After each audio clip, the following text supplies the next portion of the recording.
Et c'est avec cette humidité, le toit baissé, que tu t'es amené ici ce matin, Absolument, Antoine? absolument. Avec ta voiture personnelle, Ben oui. ta propre Miata que tu avais le goût de nous présenter ce matin? Ben oui, en fait, pour souligner le 35e anniversaire de la Mazda Miata, parce que cette année, ça sera une année importante pour cette voiture-là.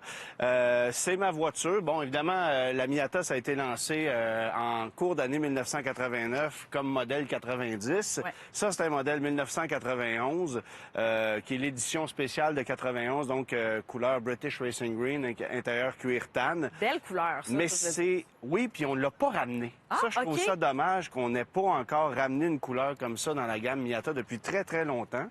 Mais tu sais, c'est de la mécanique à l'état pur, là. C'est rien de compliqué. C'est une voiture super légère.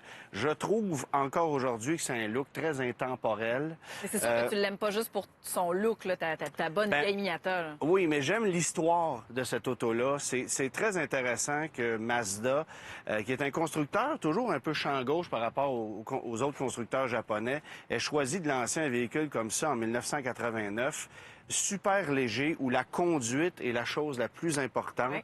On dessine une voiture autour du conducteur et ça a toujours été la philosophie du constructeur. C'est encore le cas aujourd'hui. Bon, évidemment, on a ajouté des technologies au fil des années. Là. Il y a des trucs là-dessus qui ne pourraient plus exister. Par exemple, les phares escamotables. Ça existe ben pas. oui. Ben oui, c'est un petit bouton comme ça, là, tic, tic. Donc, c'est des trucs qui existent plus aujourd'hui pour une question de sécurité. Puis parce que, aussi drôle que ça peut se paraître, ça prend de la place et c'est du poids. Aujourd'hui, des lumières à DEL, ça pèse rien.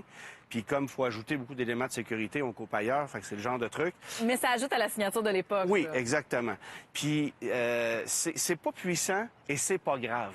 C'est 116 chevaux, mais l'idée, c'est pas la vitesse. L'idée, c'est de faire corps avec la voiture puis de décrocher. C'est ce que fait faire une Mazda Miata, puis c'est encore le cas aujourd'hui. C'est plus puissant aujourd'hui une Mazda Miata, forcément, là, mais c'est encore le plaisir de conduire qui est à l'avant-plan. Donc c'est encore une voiture qui est fascinante, même 35 ans plus tard. Là. Exactement. Et ce que j'aime aussi d'une Mazda Miata, c'est que, bon, d'abord, c'est probablement la sportive la moins chère à posséder et la plus fiable au monde. Ça brise jamais. Il y a des modèles, on va voir des fois de la rouille là, dans les modèles les plus âgés, dans les coins d'ailes arrière, et c'est dû au fait que les drains de toit ouvrant sont bouchés puis on les a pas nettoyés. Voilà. Mais sinon, là... Si on l'a bien entretenu, c'est encore... Ça ressemble à ça. Puis là, évidemment, il y a des gens qui se sont amusés à les modifier, à en faire des voitures de drift, tout ça, bon, évidemment.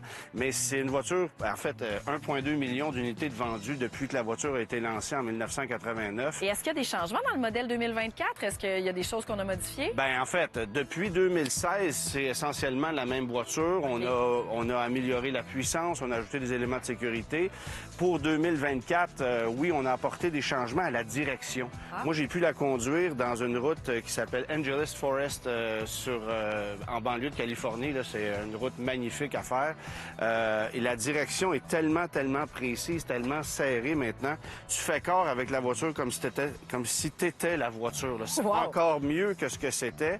On a aussi retravaillé le système anti-patinage parce que avant c'était littéralement un interrupteur on-off.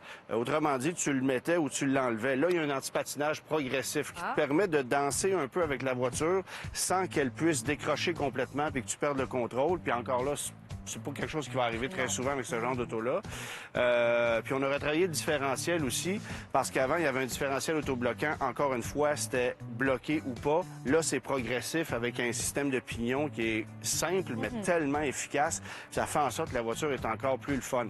On n'a pas changé le design depuis quand même assez longtemps du côté de la MX-5. On a évidemment la version ARF à toit rigide, là, qu'on peut rétractable, sinon le toit souple comme celui-là, qui est aussi rapide à rabattre que ce qu'on a ici sur un modèle 90-11. Puis je préfère toujours la capote souple, moi, personnellement. C'est certain que pour quelqu'un qui la roule à l'année, qui vit aux États-Unis dans des conditions... Bon, c'est peut-être... Plus favorable. C'est ça. C'est peut-être un peu plus intéressant, mais pour une voiture d'été, la capote souple, c'est simple, c'est pas compliqué. Ça allège la voiture aussi. En plus. Tu le disais, ça a été créé en février 1989, mais les commémorations vont se faire officiellement l'an prochain. Est-ce qu'on prévoit des choses spéciales pour souligner vraiment en grand les 35 ans de la Miata? Ben oui, parce que, en fait, oui, elle a été lancée à Chicago en 89, donc elle a 35 ans. Mais en vérité, la première année modèle officielle, c'est 1990, donc ça serait 2025, le 35e anniversaire. Et chez Mazda, on nous dit que peu de choses pour le moment, mais il y avait eu une édition 30e anniversaire. Alors, ceux qui ont vu les Mazda MX-5 orange, je me souviens plus du nom exact de la couleur. C'était une couleur spéciale, il y avait une finition spéciale à l'intérieur. Ça sera probablement la même chose pour 2025, mais ce qu'on nous a dit chez Mazda, c'est que ça allait être une couleur qu'on n'a jamais vue sur la Miata depuis qu'elle a été lancée en 1989. Les paris, donc, ça ne sera pas ça. Non, c'est ça. Parce que j'aurais aimé que ça soit ça. Ça aurait été bien. Et Dave Coleman, qui est une des têtes dirigeantes de Mazda aux États-Unis, rêvait de voir cette couleur-là. Est-ce que ça va arriver? Peut-être. Peut-être légèrement modifiée, tu sais, on ne sait pas. Ben, on verra ce qu'on va faire, ouais. mais il y aura une version édition spéciale pour le 35e anniversaire de cette voiture-là. Il faut encore que je souligne que c'est une auto qui est... oui, les prix ont monté, là, évidemment, comme le prix de toutes les voitures. D'ailleurs, on va regarder, ça ressemble à quoi un peu côté prix? Ben, en fait, c'est 37 500 à 47 500. Okay. Là, puis vous pouvez ajouter des petites options, tout dépendant de ce que vous voulez choisir.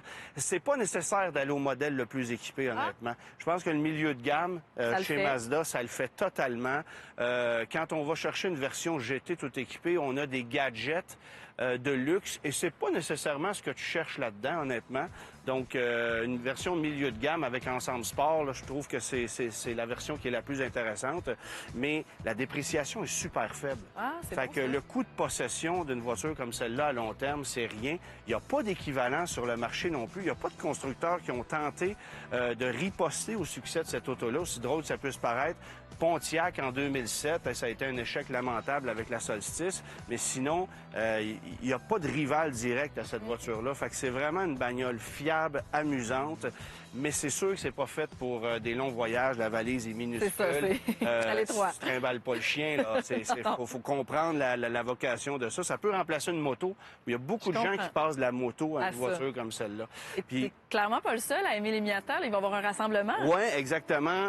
Ça se passe le 8 septembre prochain et c'est à la zone à Pointe-Claire, au bureau de Mazda Canada. Il y aura un gros rassemblement de Mazda Miata / MX-5 là-bas. Le rendez-vous est donné. Rendez-vous est donné, c'est à 9 h le matin. Puis on n'essaie pas de battre un record, mais j'ai l'impression qu'il va y avoir bien du monde. Oui, hein? Oh, oui, vraiment. Dont moi, peut-être. Voilà. Merci, Antoine, de nous avoir présenté ton bijou. Ben oui. Et bon retour. Merci. Le toit bien ouvert.